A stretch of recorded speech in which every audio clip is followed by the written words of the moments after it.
प्रथम ऋषभ जिन धर्म करी, सन्मति चरम जिनीश, विघ्न हरन मंगल करन, भवतम दुरित दिनेश। वाणी जिन मुख देखिरी, परिगणाधिप कान, अक्षर पदमय विस्तरी, करहि सकल कल्याण।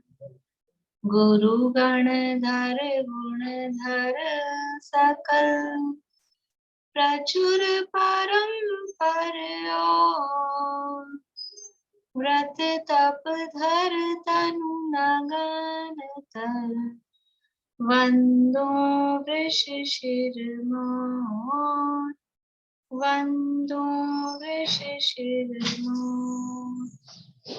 तिहुवन तिलयं देवं, वंदिता तिहुवनिंद परिपूज्यं, गोच्छं मणुपेहाओ, भवीय जनानंद जननीयो।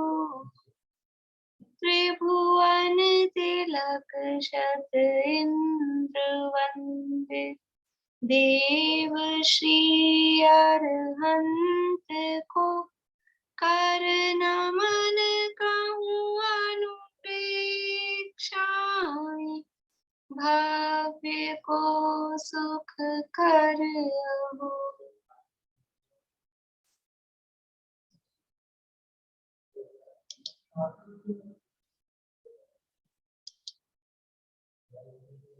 मैम वो लास्ट की गाथाएं सुना दूं, 3 बाकी रह गई थी। सुना।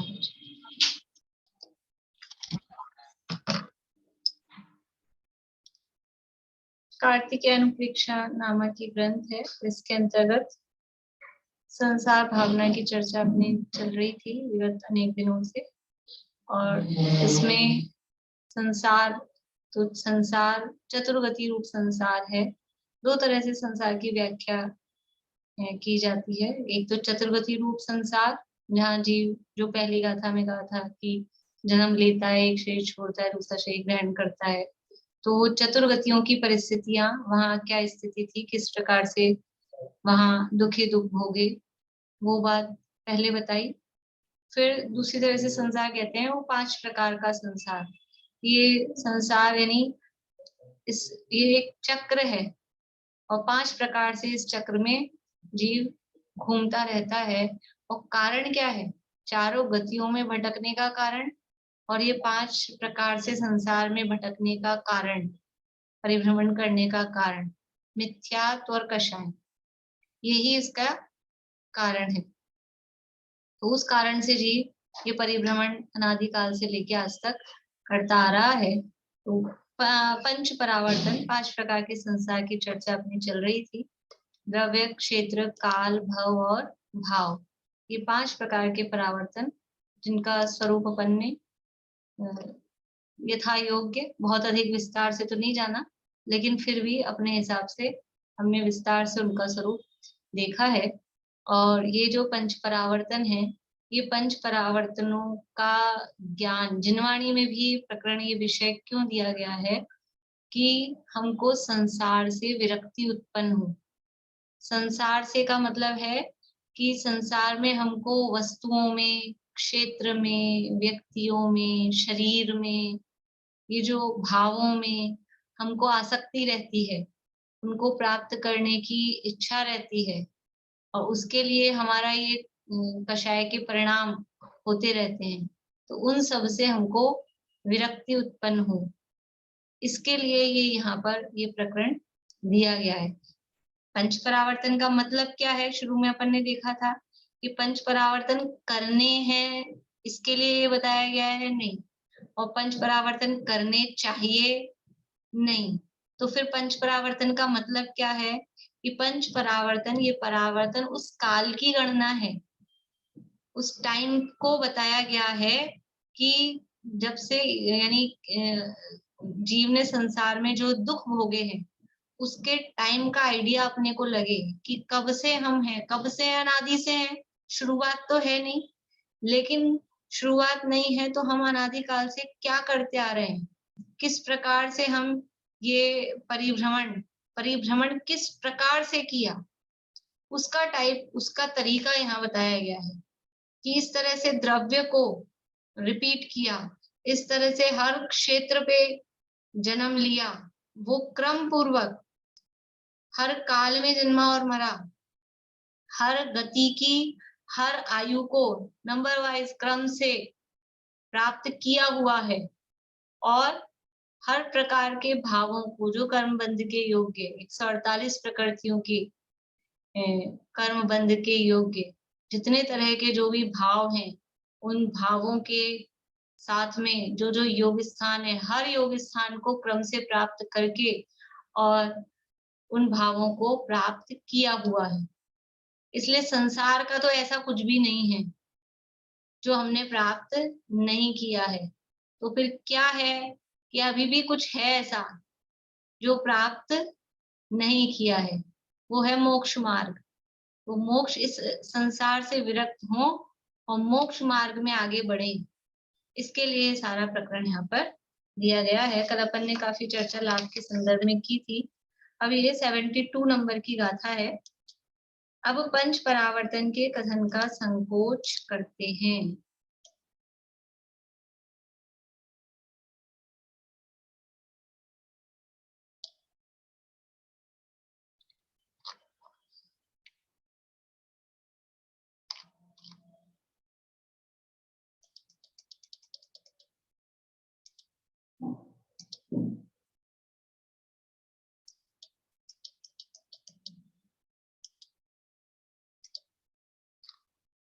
देखिए 72 नंबर की गाथा है।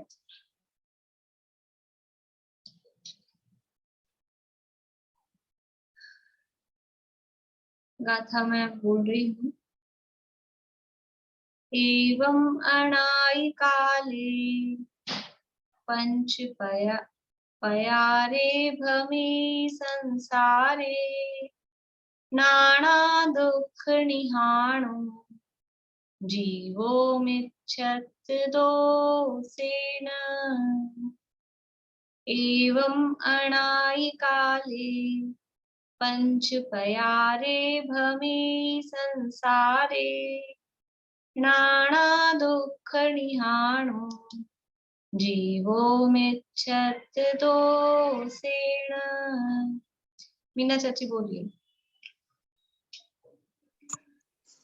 एवं मणाई काले पंच पयारे भ्रमे संसारे नाना दुख निहारो जीवो मिच्छत दोषेण। देखिए एवं एवं यानी इस प्रकार से, अनादि काले यानी अनादिकाल से, पंच पयारे 5 प्रकार से, भ्रमे भ्रमण करता है, संसारे संसार में यानी 5 प्रकार के संसार में अनादिकाल से जीव भ्रमण करता है। नाना दुख निहाणो, नाना दुखों का जो निधान है। क्या है नाना दुखों का निधान? ये संसार है वो अनेक दुखों का निधान। निधान मतलब खजाना। संसार में क्या है? अपने को लगता है संसार में बहुत खजाना है, हीरा माणिक मोती जवाहरात सोना चांदी, खूब खजाना है। ये खजाना नहीं है, कह रहे नाना दुखों का निधान है।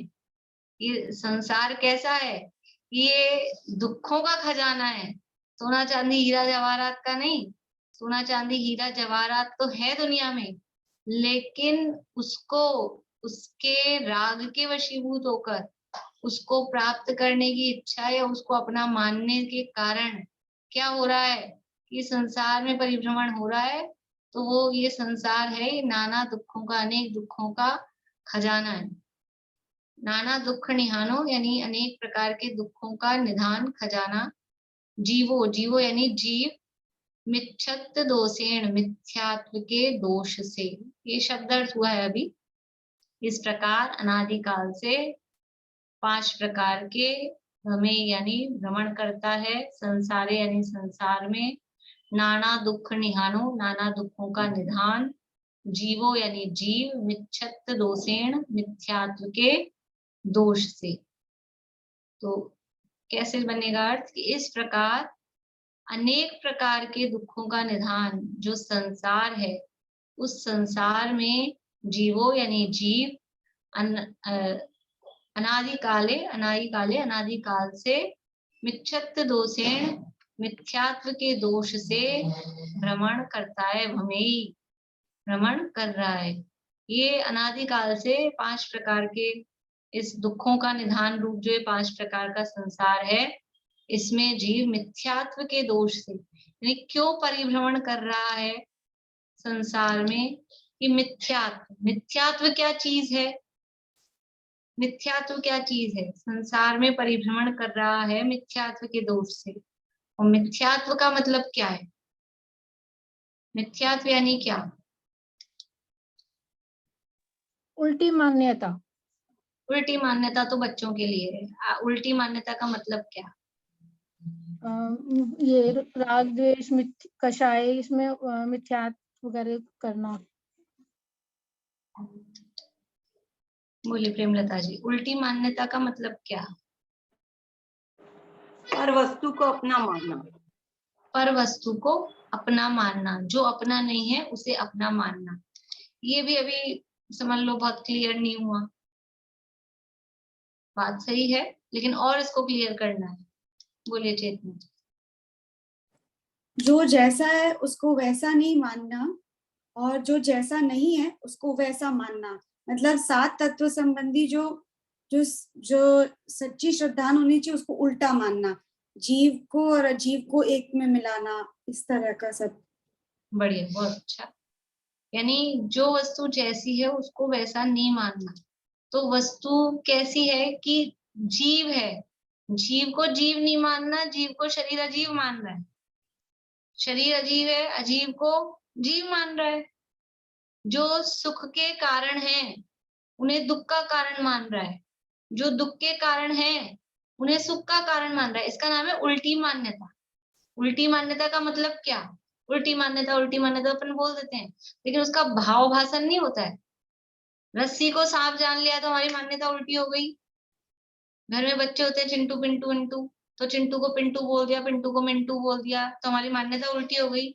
ये मान्यता उल्टी नहीं है। मान्यता का मतलब क्या है कि हम जो वस्तु है उस वस्तु को वैसा नहीं मान रहे, वस्तु का स्वरूप को सही नहीं जान रहे। शरीर को जीव, जीव को शरीर, जो जड़ पुद्गल हैं उनको चेतन मान रखा है। जो चेतन है उसकी खबर ही नहीं है कि है क्या चीज। सुख दुख के कारणों का हिसाब नहीं है। आज तक दुख के कारणों को ही सुख का कारण मानकर उसी का निरंतर फॉलो करते जा रहे हैं, उसी की प्राप्ति का प्रयास कर रहे हैं। इसका नाम है उल्टी मान्यता। सुख कहाँ मिलेगा, सुख का स्थान क्या है, उसकी खबर नहीं है। संसार में ही विभाजन कर रखा है, ये दुख का स्थान, ये सुख का स्थान, और मोक्ष की खबर ही नहीं है।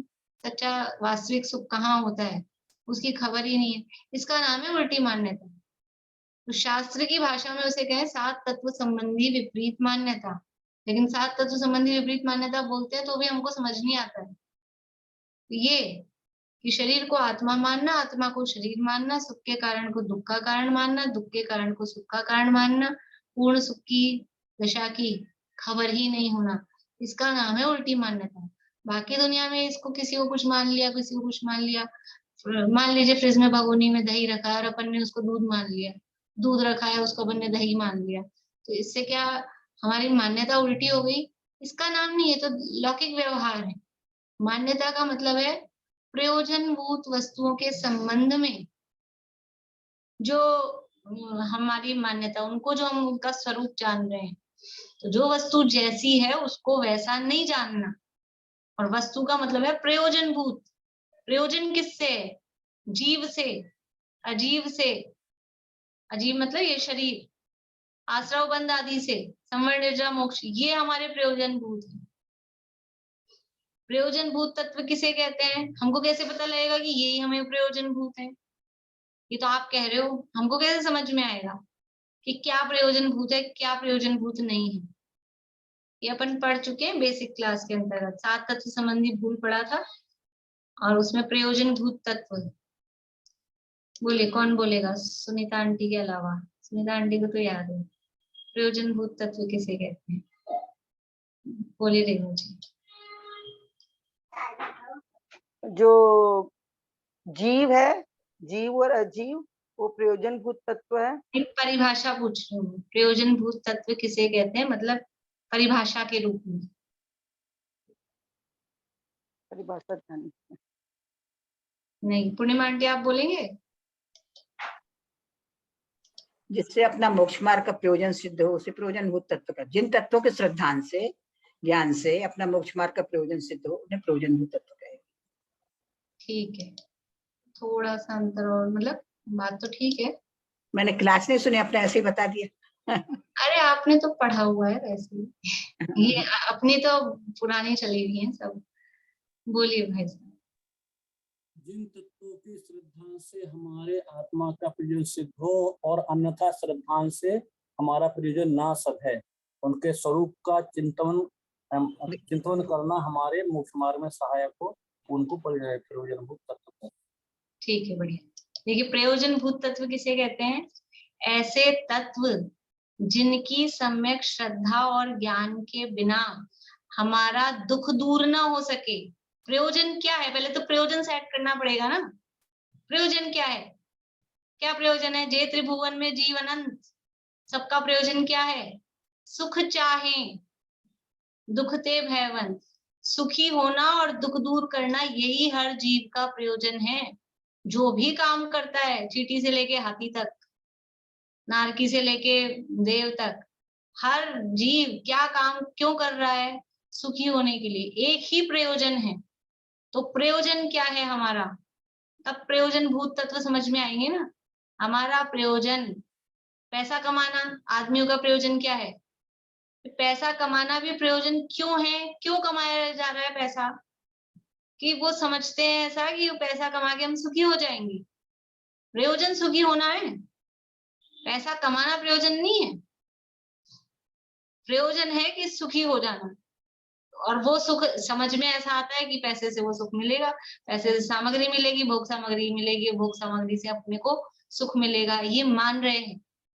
लेकिन वास्तव में वो सुख कहाँ है, कहाँ मिलता है, ये खबर नहीं है, इसलिए उल्टी है मान्यता। तो ऐसे तत्व जिनकी सम्यक श्रद्धा और ज्ञान बिना हमारा दुख दूर न हो सके और हम सुखी न हो सकें, उन्हें प्रयोजन भूत तत्व कहते हैं। जिनको जाने बिना और जिनको माने बिना हमारा दुख दूर हो ही नहीं सकता है, कुछ भी कर लें। भले ही नाम ना आए, तिर्यंच हो, नाम नहीं उस तरह से जानता हो, लेकिन उसका भाव कि इसके बिना अपना दुख दूर नहीं हो सकता है, ये यथार्थ है। जीव क्या है, अजीव क्या है, दुख का आश्रव का मतलब क्या है? आश्रव बंध का मतलब है दुख के कारण। संवर निर्जय का मतलब क्या है? संवर निर्जय का मतलब है सुख के कारण। और मोक्ष का मतलब क्या है? मोक्ष का मतलब है पूर्ण सुख की दशा, जो हमारा गोल है, जो हमें प्राप्त करना है, वो मोक्ष, निराकुल दशा, पूर्ण निराकुल स्थिति। तो जब तक हमको मैं कौन हूँ, हम मेरे अलावा जिसको मैं मान रखा है वो क्या है, तो ये जीव अजीव स्व पर का ज्ञान नहीं होगा।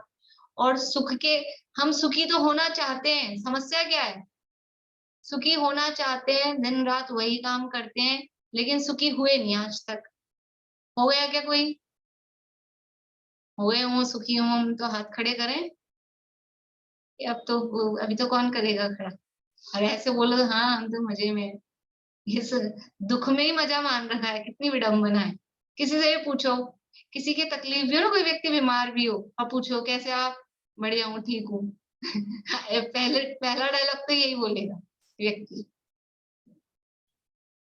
तो दुख में ही हम कंफर्टेबल हो रखे, तो हमको पता ही नहीं दुख के कारण क्या है, सुख के कारण क्या है, और फिर लगे जा रहे हैं पता किए बिना ही बस अंधी दौड़ में लगे हुए हैं सुबह से लेके शाम तक, और कर क्या रहे हैं, वही काम कर रहे हैं कि जो दुख के कारण है उन्हीं उपायों को करे जा रहे हैं।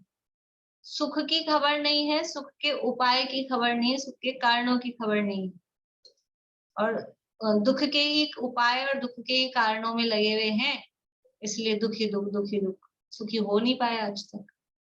तो ऐसे तत्व जिनकी सम्यक श्रद्धा और ज्ञान बिना हमारा दुख दूर न हो सके, हम सुखी न हो सके, उन्हें प्रयोजन भूत तत्व कहते हैं। अब वो प्रयोजन भूत तत्व के संबंध में जो विपरीत मान्यता है उसका नाम मिथ्यात्व है। उल्टी मान्यता को मिथ्यात्व कहते हैं, तो बच्चों के लिए शॉर्ट में लिखा है बाल बोध में। लेकिन कौन सी, किसके संबंध में उल्टी मान्यता? प्रयोजन भूत तत्वों के संबंध में जो विपरीत मान्यता है उसका नाम, अब आप लोग ये परिभाषा लिखिए मिथ्यात्व किसे कहते हैं, और ये याद करिए, प्रयोजन भूत तत्वों के संबंध में उल्टी मान्यता को मिथ्यात्व कहते हैं। ये है मिथ्यात्व। और अनादिकाल से संसार में क्यों परिभ्रमण कर रहा है? इस मिथ्यात्व के दोष से। मान्यता ही उल्टी है। संसार में ही सुख मान रखा है, विषय भोग विषय सामग्री में सुख मान रखा है, जैसे पैसे में सुख मान रखा है। तो पैसे में सुख है क्या? पैसे में सुख भरा है क्या? सामग्री में, एसी में, कूलर में, टीवी में, मोबाइल में, इनमें सुख भरा है क्या? सुख भरा है उनमें। रसगुल्ले में सुख भरा है, ये रसगुल्ले में चीनी भरी है, चाशनी भरी है, सुख भरा है क्या उसमें?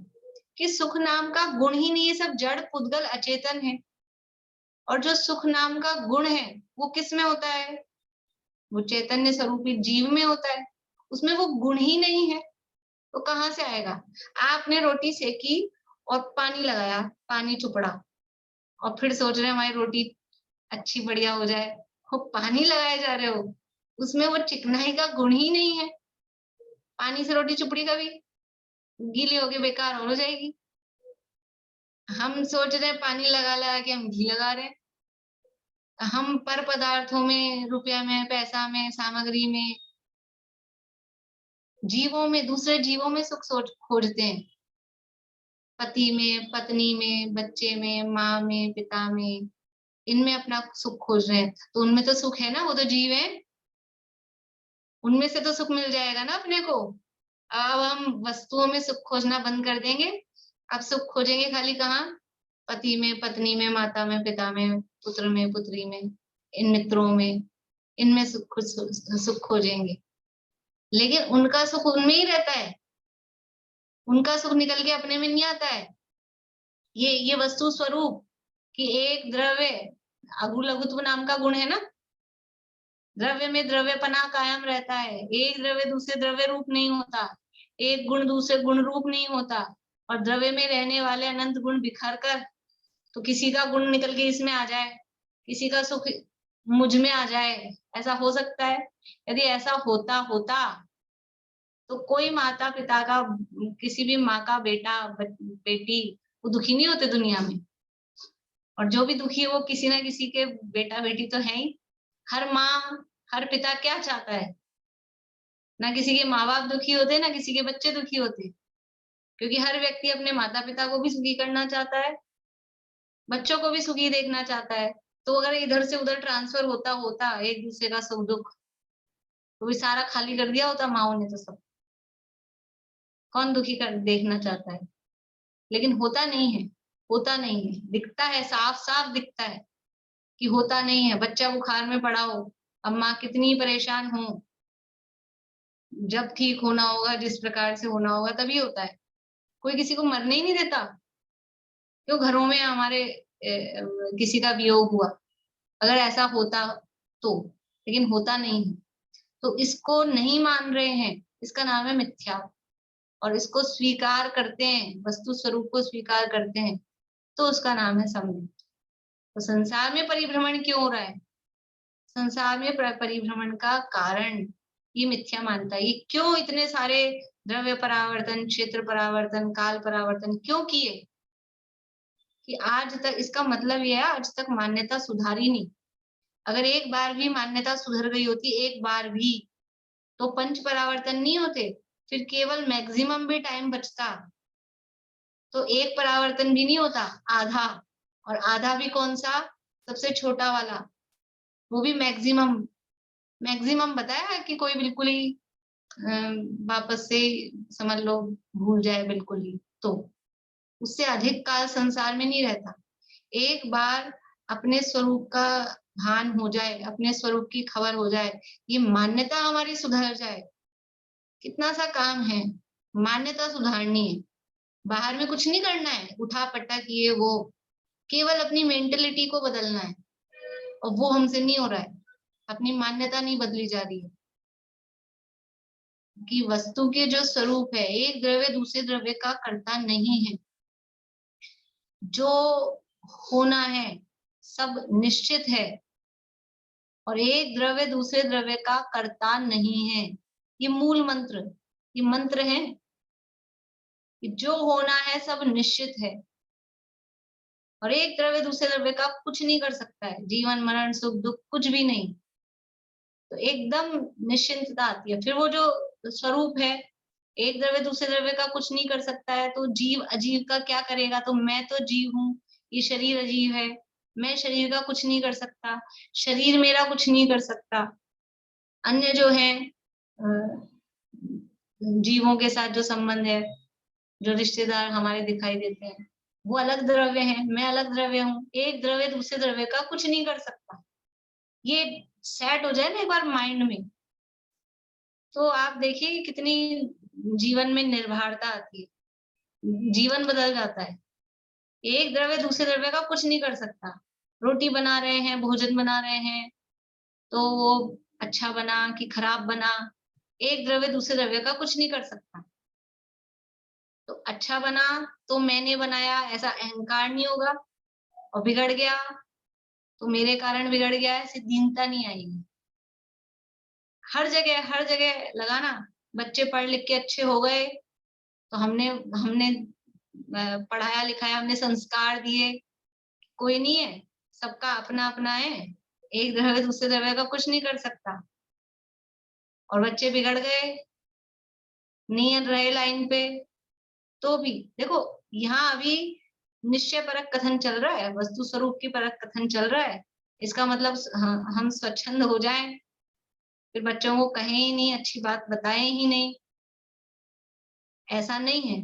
भूमिका के हिसाब से वो भाव भी आएगा ही आएगा, बच्चों को अच्छी शिक्षा देने का भाव भी आएगा ही आएगा, अच्छे लाइन पे लगाने का, उनको कहने का भाव आएगा। लेकिन फिर भी हमने उनको बताया, हमने उनको सिखाया, हमने उनको संस्कार अपने भाव के हिसाब से बात कही, फिर भी जिसका जैसा परिणमन होना होता है वैसा होता है, तब वो स्वतंत्रता ख्याल में आए तो फिर आकुलता नहीं होती है, निराकुलता रहती है। भरत चक्रवर्ती को, भरत जी को कितना टेंशन, कितना गिल्टी फील होती होगी कि मैं चक्रवर्ती, आदिनाथ मेरे पिताजी, और मेरा बेटा जिसके दादाजी तीर्थंकर हैं, और जिसके चाचा आचा इतने सारे सब मोक्ष चले गए हैं, और मैं खुद मोक्ष जाने वाला हूँ, और ये मेरा बेटा मारीची ये दूसरे अन्य मत चलाए जा रहा है। उनको कितनी शेम फील नहीं होती होगी, और मैं इसको अच्छे संस्कार नहीं दे पाया, ऐसा विचार आया होगा उनको, मेरे ही संस्कारों में कहीं कमी रही होगी कि ये भ्रष्ट हो गया, 363 मत चला दिए। समझ में आ रही है आपको बात, कहाँ की कहानी कह रही हूँ? समझ में आ रही ना सबको? अब क्या करें, रोने धोने बैठ जाते, क्या करते? मैं तो किसी को मुंह दिखाने लायक नहीं रहा, नदी तालाब में पर्वत से कूद के आत्महत्या कर लूं, ऐसा सोचे? फिर क्या सोचें? इतने सारे भरत जी के एक कम 96,000 पुत्र, और बहुत सारे मोक्ष चले गए, तो सबको संस्कार अलग दिए होंगे कि मारीची को अलग दिया होगा और उसको अलग दिए होंगे, औरों को सबको एक से संस्कार। फैमिली बैकग्राउंड ही ऐसा था, सब धार्मिक धार्मिक, जहाँ तीर्थंकर हो फैमिली में, और बाहुबली मोक्ष जा रहे हैं, अनंतवीर्य मोक्ष जा रहे हैं, और पता नहीं कितने लाइन लगा के मोक्ष ही मोक्ष जा रहे हैं, तो वे एक उसको अलग से थोड़ी ना संस्कार दिए होंगे। तो क्या विचार करके वो समता लाए होंगे जीवन में कि हर द्रव्य स्वतंत्र है, हर का परिणमन स्वतंत्र है, क्या कर सकता है कोई? तो ऐसा ये वस्तु स्वरूप का निर्णय वो हमारे मिथ्यात्व को दूर करेगा। ये पंच परावर्तन रूप संसार से हमें छूटना है तो केवल एक ही उपाय है और कोई उपाय नहीं है। वस्तु स्वरूप का निर्णय, 7 तत्वों का वस्तु स्वरूप मतलब ये 7 तत्वों में सारे वो आ गया, तो 7 तत्व कहो चाहे वस्तु स्वरूप कहो, ये निर्णय होना, तभी ये मिथ्यात्व की जो मान्यता उल्टी है वो सही होती है। देखो यानी अपनी मान्यता सुधारने के लिए जीवन में 5 बातों को समझना बहुत जरूरी है। 5 बातें कौन कौन सी?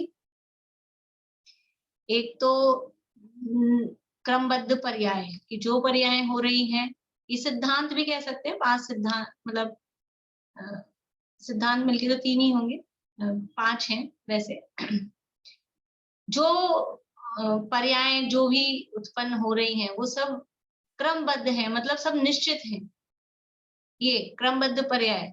दूसरा निमित्त का ज्ञान, उपादान का ज्ञान, निमित्त उपादान, क्रमबद्ध पर्याय, निमित्त उपादान और निश्चय व्यवहार, ये मूलभूत सिद्धांत हैं। और जो अपने सिद्धांत है और जो बातें वो सब इसमें समझ लो शामिल हो जाएंगी। इनका ज्ञान होना, निमित्त उपादान का ज्ञान होना। अभी जैसे जो अपन ने बात की, तो किसी को संस्कार दिए, किसी को नहीं दिए, तो उसमें उपादान क्या है, निमित्त क्या है, कि जो संस्कार देने वाला है वो तो सब निमित्त है। काम होगा किसमें, कि उपादान में जिसमें जैसी योग्यता होगी उसके हिसाब से काम होगा। तो ये निमित्त उपादान का ज्ञान। निश्चय व्यवहार, जो भी रत्नगंज शावकाचार्य की क्लास में बात चल रही थी, वो निश्चय व्यवहार का ज्ञान भी होना, निमित्त उपादान का ज्ञान होना, और पर्यायों की क्रमबद्धता का यानी क्रम नियमितता का, यानी जो कुछ होना है वो सब निश्चित है, इसमें कोई फेरफार संभव नहीं है। ये दृढ़ विश्वास, दृढ़ निर्णय, तो हमारी मान्यता फिर सुधरती है, सुधर सकती है। तो यहाँ ये कहा कि एवं अणाई काले पंच पर्यारे भमे संसारे नाना दुख निहाणो जीवो मिच्छत दोषेण। पद्यानुवाद पढ़ लेते हैं, पद्यानुवाद नहीं पढ़ा था। इस तरह 5 प्रकार के संसार में मिथ्यात्व से बहु भांति दुख निधान सहता जीव काल अनादि से। अर्थ, इस तरह अनेक प्रकार के दुखों के निधान 5 प्रकार संसार में यह जीव अनादिकाल से मिथ्यात्व के दोष से हमें भ्रमण करता है। और अगर मिथ्यात्व का दोष दूर नहीं हुआ तो अभी तो मिथ्यात्व के दोष, ये जो पीछे की जो अपना भूतकाल बताया है ना, ये 5 परावर्तन में, इसका कारण मिथ्यात्व है। तो अगर वो कारण मौजूद रहा तो फिर क्या होगा कि फिर वही काम चलता। अगर कारण मौजूद है तो काम चलता रहेगा। किसी कुएं में से पानी निकाला, बदबू आ रही थी तो वो पानी फेंक दिया। फिर दूसरी बाल्टी निकाली, फिर बदबू आ रही थी, वो फेंक दी। फिर निकाली, ऐसे कर करके पानी निकालते गए, पूरा कुआं खाली कर दिया। फिर 2-4 दिन बाद देखा भी नया पानी अब तक अच्छा आ गया होगा, फिर पानी निकाला, फिर बदबू आ रही है। तो क्या होगा कि बदबू का कारण क्या है कि अंदर बिल्ली मर गई है। बिल्ली मर गई, जब तक उस बिल्ली को नहीं निकालेंगे मरी हुई को, तब तक जो पानी आएगा नया भी आता रहेगा। कुएं को खाली करे जाओ, फिर नया पानी आ रहा है तो भी कैसा आएगा, वो बदबू वाला दुर्गंधित ही आएगा। तो ये मिथ्यात्व की बिल्ली जब तक अंदर मरी रहेगी, ये मान्यता उल्टी जब तक बनी रहेगी, तो बाहर में कितने ही नया पानी लाओ, मतलब व्रत करो, उपवास करो, तीर्थ यात्रा करो और कुछ भी काम करो, कुछ भी करो, क्या होगा, वो मिथ्यात्व, संसार कम नहीं होगा। संसार रंच मात्र भी, ये जो परिभ्रमण है वो परिभ्रमण कम नहीं होगा। संसार कब कम होगा, कम मतलब उस पे ब्रेक कब लगेगी। अभी परिभ्रमण कोई कम नहीं है, चला ही जा रहा है। ये परिभ्रमण कब रुकेगा कि उस परिभ्रमण का कारण जब तक मौजूद रहेगा तो परिभ्रमण नहीं रुकेगा। और परिभ्रमण के कारण को अगर हमने तोड़ दिया उसके टुकड़े टुकड़े कर दिए, टुकड़े टुकड़े कर दिए दुश्मन के, वो परिभ्रमण का कारण था, उसको छिन्न भिन्न कर दिया, तो फिर ये परिभ्रमण रुकेगा। तो इसलिए इस मिथ्यात्व को तोड़ना होगा, इस मान्यता को तोड़ना होगा, इस मान्यता को छोड़ना होगा। तो क्या मान्यता करें कि मैं जीव हूँ, शरीर अजीव है। ये खाली शब्दों में बोलने से मान्यता नहीं बदलती, लेकिन अभी शब्द तो सीखें, फिर वो मान्यता में आए, फिर उसको हम महसूस करें कि जीव का मतलब क्या, तो उसके लक्षण पहचाने। अभी तो 5 चीजें बताई है, आप लोगों को लगेगा 5 में काम, तो 5 चीजों को समझने के लिए फिर अंदर गहराई में जाना पड़ेगा ना। तो जीव को और अजीव को जानना है तो लक्षण जानने पड़ेंगे कि जीव का लक्षण क्या है। उपयोगो लक्षणम, ज्ञान दर्शन वो जीव का लक्षण है, और अजीव की जड़ स्वभावी जिसमें ज्ञान दर्शन नहीं है वो अजीव है। तो हमको चेक करना पड़ेगा ना, परीक्षा करनी पड़ेगी कि जिसको मैंने मैं मान रखा है उसमें ज्ञान दर्शन है या नहीं है। किसको मैं मान रखा है, इसको मैं मान रखा है, तो ये जानता है क्या, इसमें ज्ञान है क्या, ये हमको देखना पड़ेगा हर समय कि इसमें ज्ञान है क्या। तो इसमें नहीं है, अगर ये निर्णय निकल के आ रहा है तो फिर कौन जान रहा है, ज्ञान तो हो रहा है, वो मैं हूं।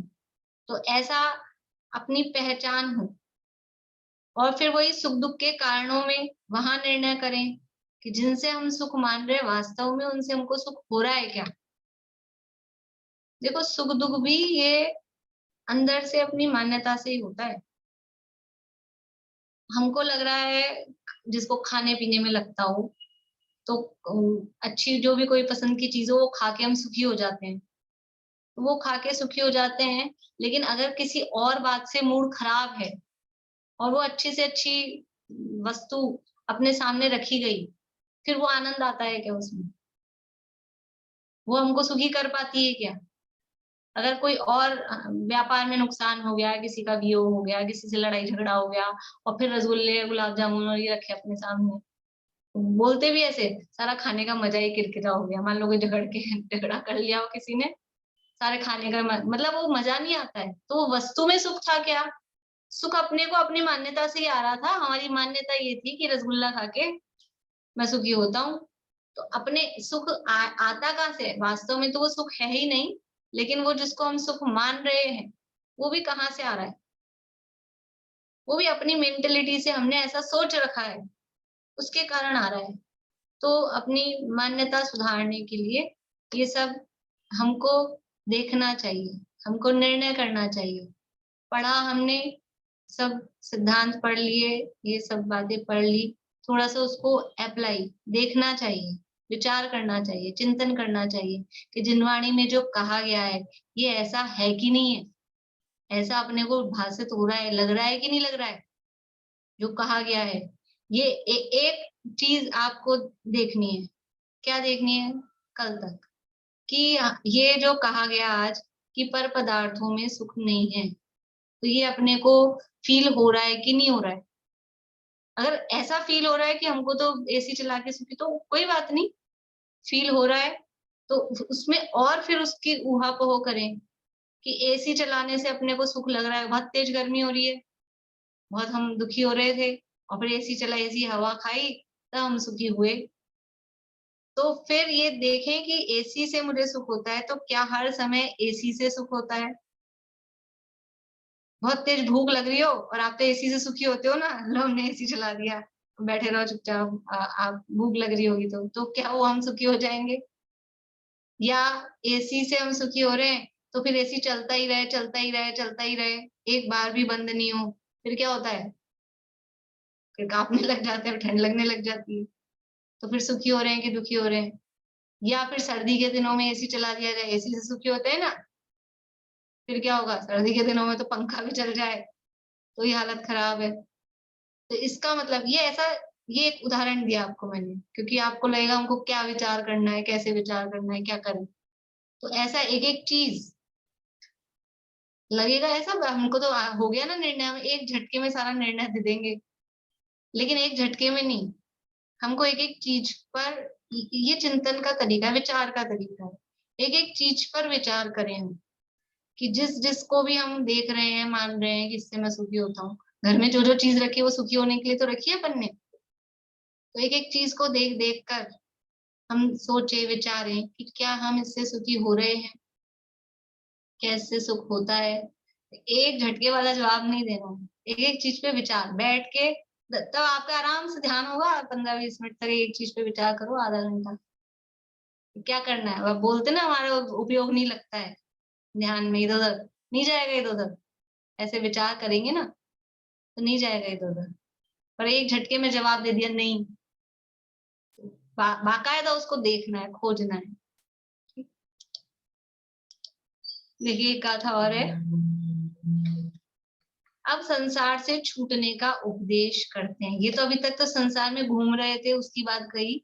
अब उपदेश क्या है वास्तव में, ये कंक्लूजन ये है। ये सारे इतना 72 गाथाएं दी, 71 गाथाएं दी, उसका प्रयोजन क्या है वो अब यहाँ बता रहे हैं। देखिए मैं गाथा बोल रही हूँ।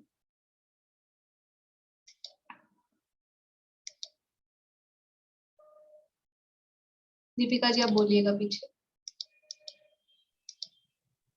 ये संसारम जानिए, ये संसारम जानिए, मोहम सव्वायरेण चैयूण, मोहं सव्वायरेण चैयूण, तं झायः ससरूवम्, तं झायः ससर्वम्, संसरणं जेणनासेयि,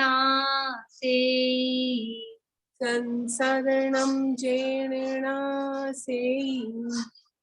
ये संसारं जानिए, मोहं सव्वायरेण चैयूण, तं झायः ससरूवम्, संसरणं जेणनासेयि।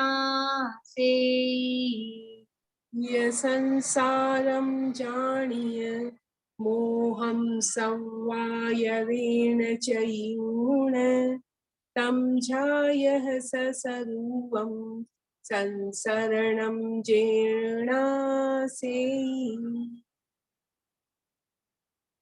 ये संसारम जानिए, ये यानी इस तरह, इस प्रकार, संसारम यानी जो इस प्रकार, मतलब पीछे जो 71 गाथाओं में जो कहा है ऐसा, इस संसार को जानिए।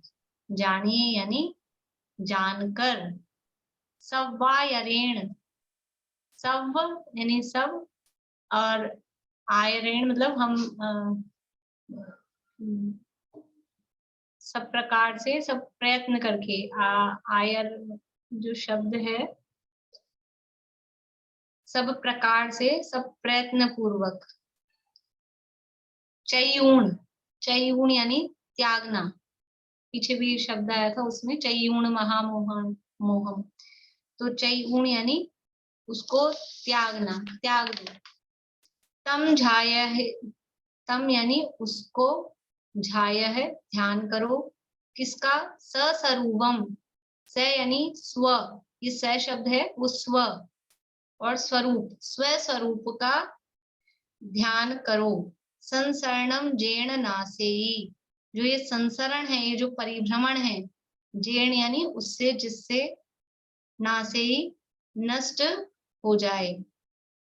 देखिए, ये संसारम जानिए, इस प्रकार से संसार को जानकर, सव्वायरेण सब प्रकार से, सब प्रयत्न पूर्वक, चैयूण किसको चैयूण, मोहम चैयूण, मोह को छोड़कर, इस प्रकार संसार को जानकर, और मोहम चैयूण सव्वायरेण सब प्रकार से मोह को छोड़कर, तम यानी उस, सस्वरूपम उस अपने आत्मा के स्वरूप को, झायः ध्यान करो। देखो झायः ध्यान करो, आदेश दे रहे हैं कि उपदेश दे रहे हैं, ये करो।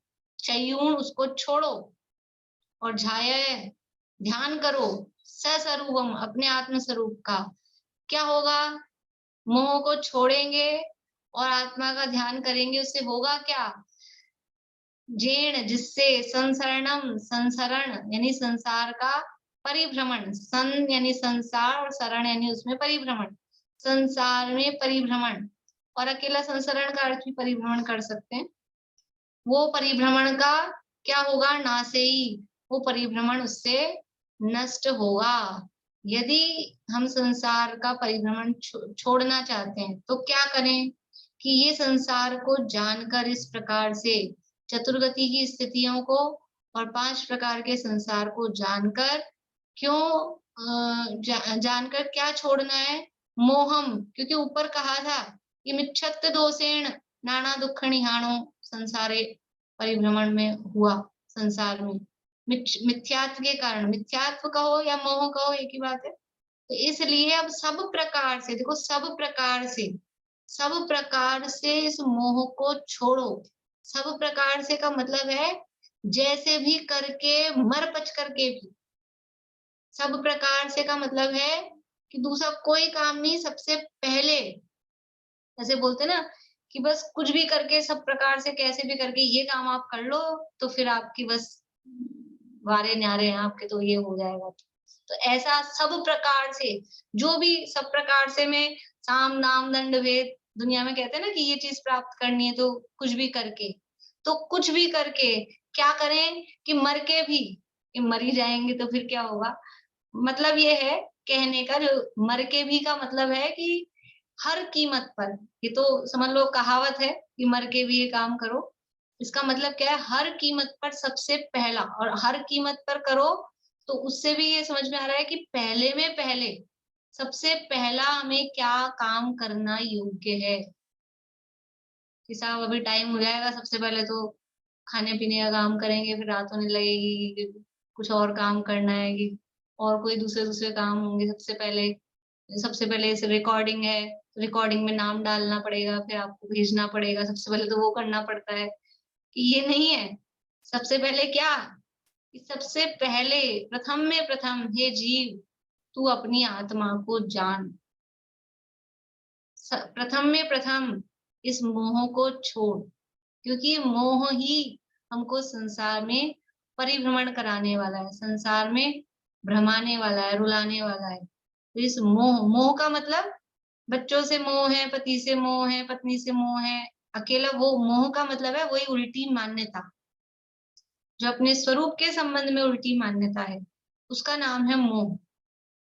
और वो फिर पति पत्नी से, बच्चों से, वो तो अपने आप धीरे धीरे छूट जाएगा। यह मान्यता जब बदलेगी कि हम ना किसी के, कोई ना हमारा, हमने आज तक अपना मान रखा है, ये है मोह।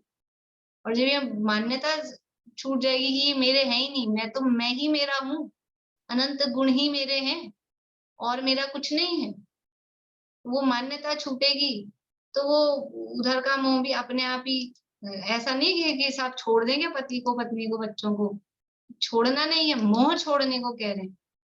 उनको नहीं छोड़ना है, वस्तुओं को नहीं छोड़ना है, वस्तुओं के प्रति जो मोह है उसको छोड़ना है। इस तरह पहले कहे अनुसार संसार को जानकर सब तरह के प्रयत्न पूर्वक, जो भी करके सब तरह के प्रयत्न पूर्वक मोह को छोड़कर, हे भव्यों, उस आत्म स्वरूप का ध्यान करो जिससे संसरणम, संसार परिभ्रमण नष्ट हो जाए। यदि दुख लगाओ, इतनी गाथाएं पढ़ के समझ में आया हो, कुछ डर लगाओ, कुछ कांपा हो कि हमने इतने इतने दुख उठाए हैं, तो उस दुख का कारण अकेला एकमात्र मोह, मिथ्यात्व है। तो कैसे भी करके सबसे पहले जिसके कारण हमने इतने दुख उठाए, और वो शत्रु अपने अंदर पल रहा है और हम उसको नहीं छोड़ रहे और दूसरे दुनियादारी के काम करने में लगे, उसको नहीं छोड़ने में लग रहे हैं, तो इसका मतलब हमको अभी दुख लगा ही नहीं कि हमने दुख उठाए। यदि ये समझ में आ जाए कि इसके कारण हमारे को इतना दुख हुआ, तो वो काम दोबारा करते हैं, उसको पहले खत्म करते हैं। ये इसके कारण समस्या होती है अपने को, इस कारण को दूर करो। इस मोह के कारण संसार में परिभ्रमण किया है, तो इस मोह को सबसे पहले छोड़ना चाहिए। और यहाँ तो उपदेश की भाषा है, तो छोड़ो, मोह को छोड़ो और आत्म स्वरूप का ध्यान करो। ये आचार्य देव की अंतिम इस भावना की अंतिम शिक्षा कहो, अत्यंत करुणा करके वो अपने को ये उपदेश दे रहे हैं, ये शिक्षा दे रहे हैं। तो उनकी उपदेश की, उनकी शिक्षा का अपने को पालन करना चाहिए। देखिए अंतिम दोहा, ये पंडित जयचंद जी छाबड़ा ने जो इसके भावार्थ अर्थ वगैरह लिखा है, उनकी तरफ से ये दोहा है। पंच परावर्तनमयी दुख रूप संसार, मिथ्या कर्म उदय वशे, भर में जीव अपार। तो पहली लाइन में संसार का स्वरूप बता दिया। एक तरह से संसार की परिभाषा मतलब स्वरूप, कि संसार कैसा है, पंच परावर्तन रूप है और दुख रूप है। ये पंच परावर्तनमयी दुख रूप, संसार दुख रूप है। संसार में कहीं भी सुख नहीं है कि स्वर्ग में पूरा संसार शब्द लिया है। ऐसा कहते थे पंच परावर्तनमयी दुख रूप नरक त्रियंच मनुष्य, ऐसा लिख देते कि दुख रूप संसार, और संसार है पूरा चारों गतियों रूप। तो वो चाहे स्वर्ग हो चाहे मनुष्य हो, जो भी स्थिति है वो सब दुख रूप ही है। कोई संसार की एक भी वस्तु की कोई कि वो सुख रूप हो, ऐसा नहीं है। और क्यों इस संसार में जीव ने परिभ्रमण किया, मिथ्या कर्म उदय वशे। दूसरी लाइन में कारण बता रहे हैं कि मिथ्यात कर्म के उदय के वश होकर भर में भ्रमण कर रहा है, परिभ्रमण कर रहा है। जीव अपार, जीव ने घोर अपार परिभ्रमण, उसका कोई अंत ही नहीं है। इतना अपन ने देखा कितना परावर्तन किए।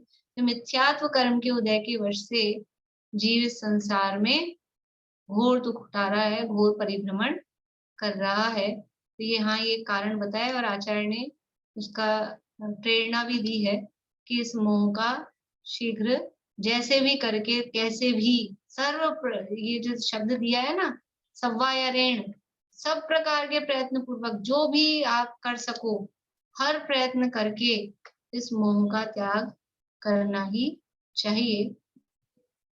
बोलिए रेणु जी। में जो तत्वानुप्रेक्षा की जो ना पहली गाथा है, उसको एक बार बता दीजिए ना। इसमें एक शब्द क्लियर नहीं लिखा हुआ है, गिला दे कि गिना दे। बता तत्वानुप्रेक्षा की बता, बोलिए दीदी राज। आत्म स्वरूप का ध्यान करें, वहां अटकते कि आत्म स्वरूप का ध्यान करें। कल बोला था अपनी आत्मा में लीन रहे अपने, तो ये सब में अभी केवल स्वाध्याय ही कर सकते हैं, उसको समझ सकते हैं। फिर आत्म स्वरूप में लीन रहे, वो आत्मा का ही ध्यान करें, वो उसका क्या मीनिंग? लीन रहना और ध्यान करना वो तो एक ही बात है। लीन रहो, ध्यान, अपने को आत्मा स्वीकार करना। लीन रहना, हर समय कोई आदमी लीन नहीं रहेगा, लेकिन आत्म स्वरूप में लीन रहने का मतलब है अपने आप को आत्मा स्वीकार करना। अभी तक आपने आपको शरीर ही मान रखा है। मान्यता स्वीकार करना मतलब मान्यता, मैं जीव हूँ, मैं आत्मा हूँ, मैं ज्ञान स्वभावी हूँ। आत्मा और जीव शब्द से भी अपने को वो भाव नहीं समझ आता है। तो मैं ज्ञान स्वभावी, तो जाते हैं मानने कैसे, वो वाला वो माने कैसे, तो उसके लिए ही तो ये अपने को ही करना पड़ेगा। ये काम कैसे करें, यही तो मैं कह रही हूँ, जो हमने इसमें लिखा है। तो ये हम चलो विपरीत मान्यता कि ये वो है, ये मैं हूँ और ये अलग है, ये तो चीज समझ में आती है। लेकिन इसके लिए जो अभी कहा ना कि हम विचार करेंगे, बार बार में विचार करेंगे, जो अभी आपको एक तरीका बताया थोड़ा सा, तो वो विचार से ये मान्यता छूटेगी। क्योंकि अभी तो मान रखा है अपन ने जो भी, अभी मान्यता कैसे छूटे। देखो दिन हो रहा है, अभी दिन हो रहा है, कोई कह दे कि नहीं मैं तो मानता हूँ अभी रात है, अब क्या करे वो जो रात मान रखा है जिसने, उसको खुद को ही छोड़ना पड़ेगा ना। तो करना तो अपने को ही पड़ेगा। तो पर अभी अपने से हो नहीं रहा। समस्या ये है, हम स्वाध्याय कर सकते हैं, हम पूजा पाठ कर सकते हैं, वो तो अपने से हो रहा है। तो अब ये स्वाध्याय करना, पूजा पाठ करने के बाद में उसको विचार करना कि ये जो कहा गया है स्वाध्याय में, जिनवाणी में, ये एक्चुअल में ऐसा है कि नहीं है। ये जो कहा गया है कि मैं जीव हूँ, शरीर अजीव है, और ये सुख दुख के कारणों की जो बात कही है, ये वास्तव में ऐसे है कि नहीं है।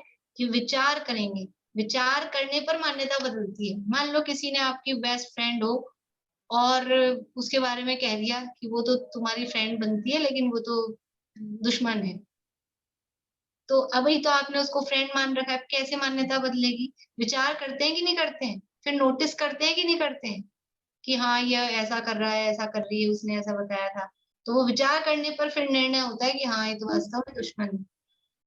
तो ऐसे ही यहाँ हाँ, नोटिस करते हैं हम, के अकॉर्डिंग भी करते हैं, विचार भी आता है और उस चीज को एनालाइज भी करते हैं कि ये सिचुएशन है, इसमें ये हुआ, हमारा सोच इस तरह आया, यहाँ गलती हुई, वहाँ चेक भी होता है। लेकिन क्या यही आत्म ध्यान की व्यवस्था है या अभी हम कहाँ है? इसका नाम आत्म ध्यान नहीं है, ये तो आत्म ध्यान से पूर्व की क्रिया है। तो अगर विचार आता है, करते हैं, तो उसी में और आगे बढ़े तो राइट लाइन, मतलब सही रास्ते पर है, पर उसमें और आगे बढ़ना है। और फिर आत्मा का ध्यान और लीनता तो ऐसे चलते फिरते तो होगी नहीं, उसके लिए बुद्धि पूर्वक बैठना पड़ेगा। वो जो शाम को पूरी प्रोसेस चल रही है रहस्य पूर्ण चिट्ठी में, उसके संबंध में वो बराबर, वो तो पूरा बुद्धिपूर्वक विचार में करना पड़ेगा, बैठना। अभी की चलते फिरते नहीं होगा आपकी जब भूमिका। तक मान्यता में बदलाव नहीं आएगा तब तक कुछ नहीं हो सकता। कहने का मतलब ये, पहले वो चेंज होगा तो ही कुछ हो पाए। और मान्यता में जो अभी हम कह रहे हैं बदलाव आ रहा है, ये सब केवल विकल्पों में है। एक्चुअल में मान्यता बदलना और वो आत्मलीनता, वो दोनों का समकाल है।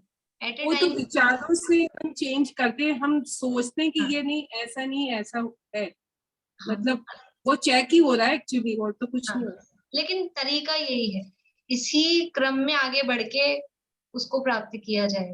तरीका यही है, चेक ही नहीं करेंगे, विचार ही नहीं करेंगे तो फिर आगे बात बढ़ेगी नहीं। क्रम यही है, तरीका यही। बोलिए अनीता जी। देखिए, अंतः कोड़ा कौड़ी सागर का अर्थ लिखवा दीजिए ना को।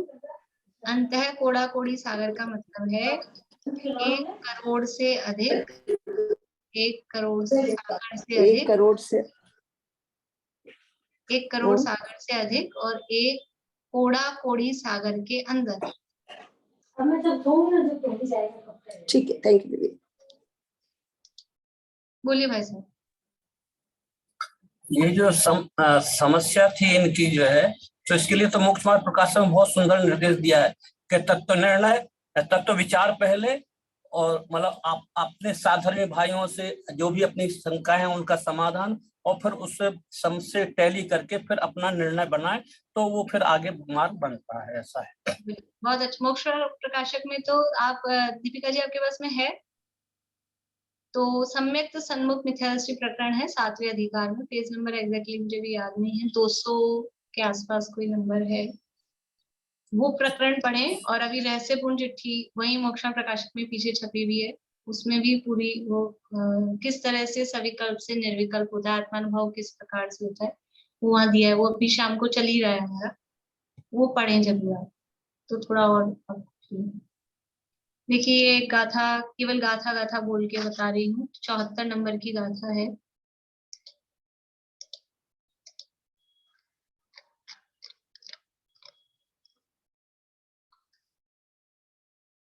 इक्को जीवो जायदि, इक्को गभ्भं मिगिन्हदे देहम्, इक्को बालजुवाणु, इक्को वृद्धो जरा गहियो, इक्को जीवो जायदि, इक्को गभ्भं मिगिन्हदे देहम्, इक्को बालजुवाणु, इक्को वृद्धो जरा गहियो। कांता आंटी आप कुछ कहना चाह रहे हैं? कांता आंटी।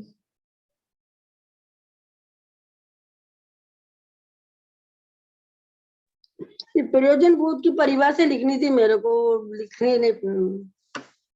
लिखिए, ऐसे तत्व हाँ। जिनकी सम्यक श्रद्धा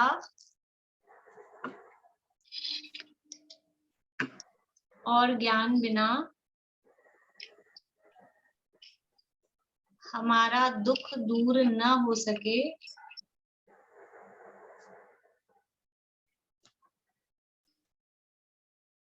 और हम सुखी न हो सकें,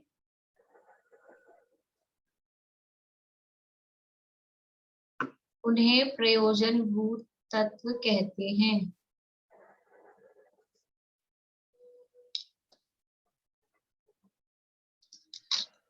जिनवाणी स्थिति। साची तो गंगा यह वीत रागवानी, अविच्छिन्न धारा निज धर्म की कहानी। जामे अति विमल अगाध ज्ञान पानी, जहाँ नहीं संशय आदि पंक की निशानी। साची तो गंगा यह वीत रागवानी, सप्त भंग जह तरंग उछलत सुखदानी। संत चित मराल वृंद रमे नित्य ज्ञानी। साची तो गंगा यह वीत रागवानी, जाके अवगाहन ते शुद्ध होय प्राणी। भाग चंद निश्चय घट माहिया प्रमाणी। साची तो गंगा यह वीत रागवानी, अविच्छिन्न धारा निज धर्म की कहानी।